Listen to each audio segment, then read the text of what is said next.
Hey guys, it's another video. I'm back, hopefully you're back. Welcome if you're new, I suppose. So today's video is going to be the next part in my Marvel series. So some of you will be wondering, oh, Incredible Hulk. You would be wrong. I thought about doing the Incredible Hulk, couldn't find the best way to watch it, so decided not to do it, and also don't really vibe with it. You know, it's like part of the MCU, but it's not really, like, we don't need to watch it for it to be in it. So instead, today's video is going to be Iron Man 2, which came out in the year 2010. Yeet!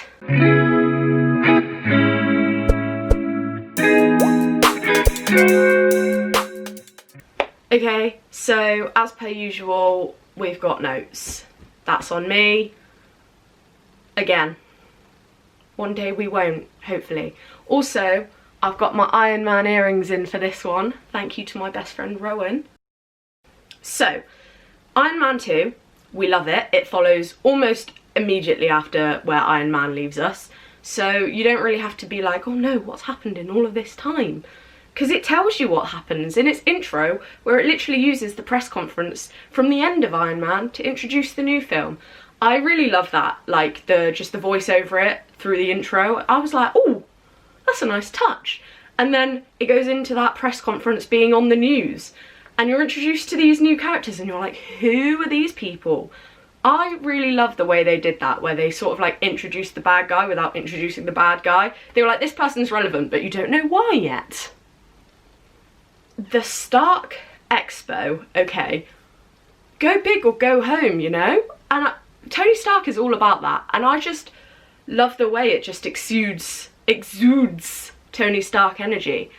I also love the fact that like the Stark Expo is sort of linked to like Tony's past and like his dad, and it's just a good story device throughout the film. Like, you see the Stark Expo and you're like, oh, nice, but secretly in the back of your mind you've got to be like, oh, this is relevant for later. Also in the Stark Expo, you see the beginnings of this idea of legacy that Tony talks about, and it's quite cool that it's introduced in this film because it actually becomes quite a relevant idea throughout the 22 films, which like it will circle back to in later films, but it's also relevant in this film. Like, it's sort of, Iron Man 2 is sort of trying to figure out what Tony's legacy is going to be, like as he's finding his feet as a superhero. And it also, later on in the film as well, you see like how Howard Stark, his dad, is talking about legacy, and he's like, do you know what, you're my legacy because you're my greatest creation. And I just think it's a really nice idea, and it's like a nice constant theme to keep your eyes out for, you know? It will come up again in later films, I'm sure. One fabulous scene from this film that I just will forever love is the court scene where the like US state army or whatever try and take Tony to court for his suit, and the entire scene is just chaotic energy. Like, to be honest, the whole film is just chaotic energy, but this scene in particular is just another extreme, and it's fantastic to witness, especially like just the way that Robert Downey Jr. plays Tony Stark in this scene, where he's like, oh, I've not even got the words for it. I just love this scene. It's just fantastic. That's all I need to say. So in this film we get some new characters introduced, as well as, you know, re-meeting some old characters. Don Cheadle as Rhodey now.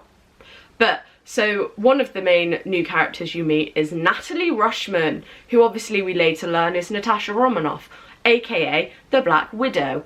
Now, her introduction in this film, I just love it because I just don't even have the words. It's just such a badass introduction. Like, she's introduced as like, I'm from legal, ooh, I'm so pretty. And then she's in the boxing ring with Happy, and he's like, have you ever boxed before? And she's like, a little bit, and then she just takes him down. Ooh, women power. Oh, this film has a lot of good moments, and another scene for me that really stands out is the race car scene when they're in Monaco, and Vanko has made himself known. He's like, whoa, whoa.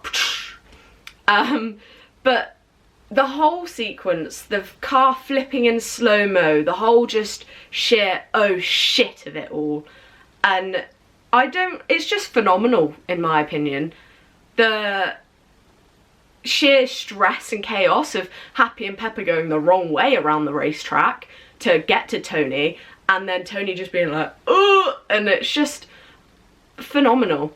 And of course we can't forget in that scene the iconic, forever memorable meme moment of Pepper's, are you out of your mind? And then Tony's, I was attacked! What else can I say? It's incredible scenes. We love to see it. And after that just incredible moment, we have the suitcase suit up. I will say it again. I've said it before. It will probably be said many more times. Every suit up is a work of art in its own right, and this one is no different. Just the and it's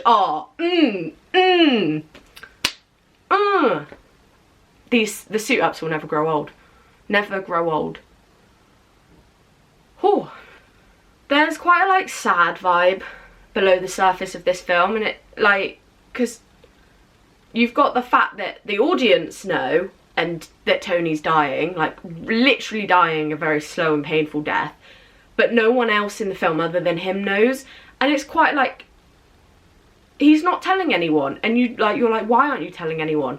But also he is at the point where he's literally purposefully putting himself in danger in sort of a, well, I mean, I'm dying anyway.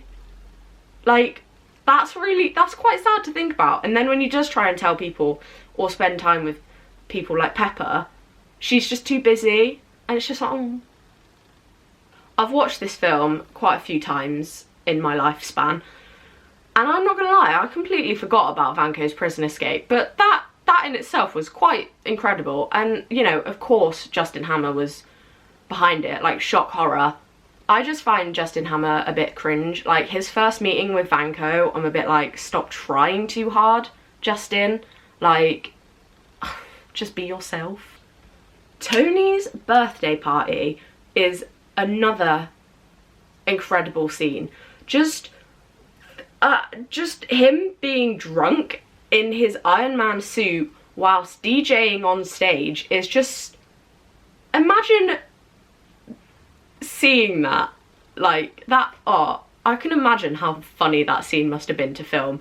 Just, oh, Tony's just full on giving off insane vibes, but also like high key, low key, he's sabotaging himself, and we're not here for that bit.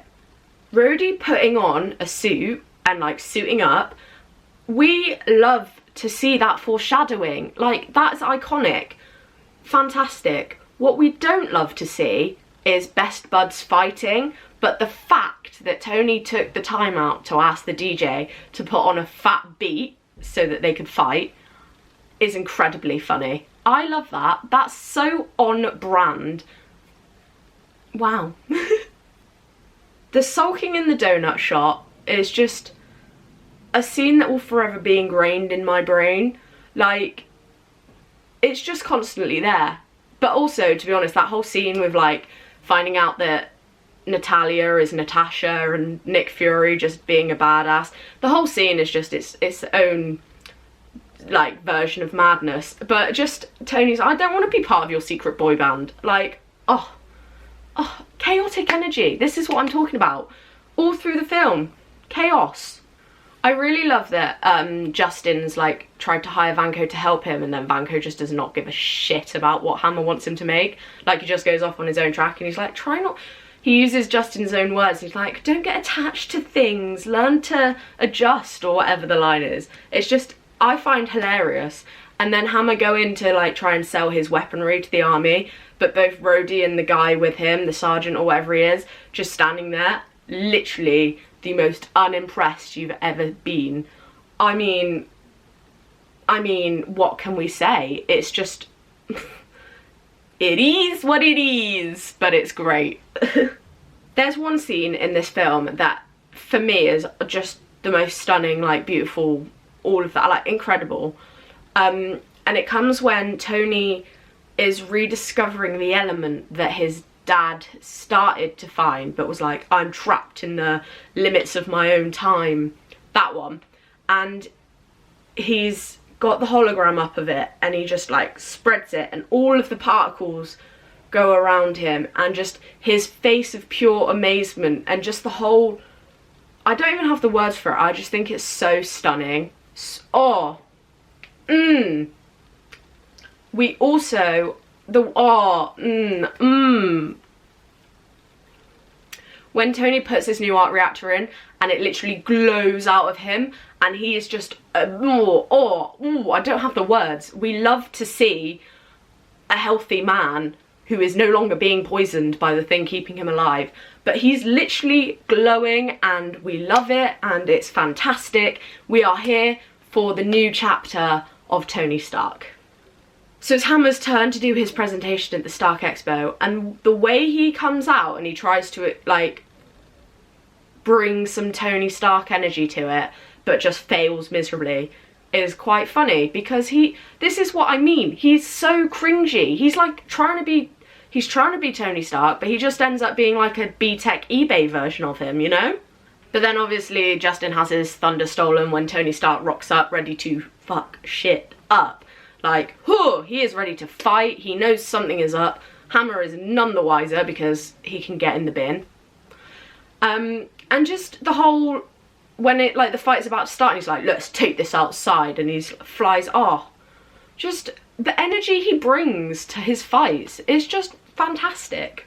And that whole fight sequence, in all of its separate bits, because it's obviously like broken up because there's other things going on, but all of the little bits in there, they're all just fantastic. I don't know what it is, but I just really enjoy a fight scene. Don't know what that says about me, but you know. So within those little bits of fight scene, my favourite bit has to be the little boy with the Iron Man mask on, and the drone thinks he is Iron Man, and this little boy's like, I'm ready to fight, and then obviously Tony comes and saves the day. I love that little clip. I've always loved that little clip. But what makes me love that little bit even more is that it is now canon that that little boy is Peter Parker, also known as Spider-Man. Oh my god, we love a little like hint of an origin, you know? Oh, mwah. Natasha fighting at Hammertech will forever be ingrained in my heart and soul, because that's your first proper introduction really to her as Black Widow, and it's just astonishing. Like, that is a scene. That is a scene. We love to see strong, independent, badass women. Like, yes, role model alert.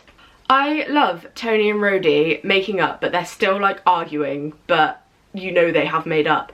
And then the slow surrounding from the murder bots that Vanko's made, and it's just sort of like a beat, and then the helmets come back down, and it's like, huh, ready to kick ass. Oh, we love it. We love it. And then obviously Vanko has to rock up in his own suit, and it's just Rhodey's like, oh, this ain't gonna be good. No, no, no. And then he uses the hammer tech, and of course it fails. And that's so funny, because you know that Justin Hammer is a piece of poo.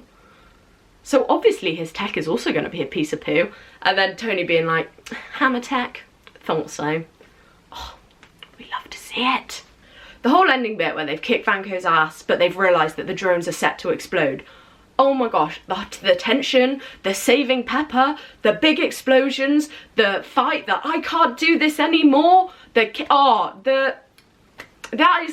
is just a whole sequence that is just everything. Also, Tony and Pepper are such a chaotic, good duo, and we love it, we stan it, we love to see it. 10 years, they're obviously gonna get married. You know? The Avengers Initiative debrief with Nick and Tony, and it's just a great scene. The way that it's like, the report is quite funny in the way that like Tony justifies it. He's like, well, in my defense, that was last week.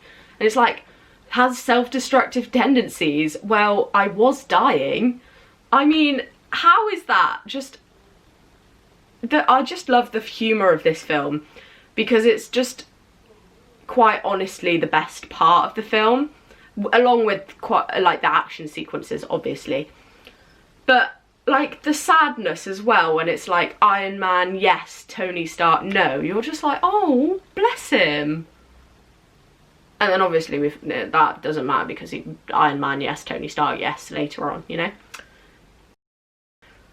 So that's been my thoughts, feelings, vibes, all that jazz for Iron Man 2. Yeah. On to the bit that everyone actually cares about, the rating. So I actually really struggled to come up with a rating for this film, because, you know, as sequels go, it's not that bad, but it does not hit the mark that Iron Man hits. Like, it doesn't live up to the first film. I think the only thing that saved the film really are the actions, sequences, and the humour, the comedy aspects. It very nearly was we out here vibing, but I think I'm going to stick with I can get behind it, just because, and through no fault of its own, there are better Marvel films and Marvel sequels. I think it just falls short because of the time it was made, and like, I mean, it does well, because let's be honest, at the time Iron Man 2 came out, there were no other superheroes out yet other than the Incredible Hulk, but that was a letdown in its own right. So yeah, I can get behind it, but it's a good I can get behind it. Ooh, voice crack. And then additionally, it's like legitimately funny, because it is, and we're here for that.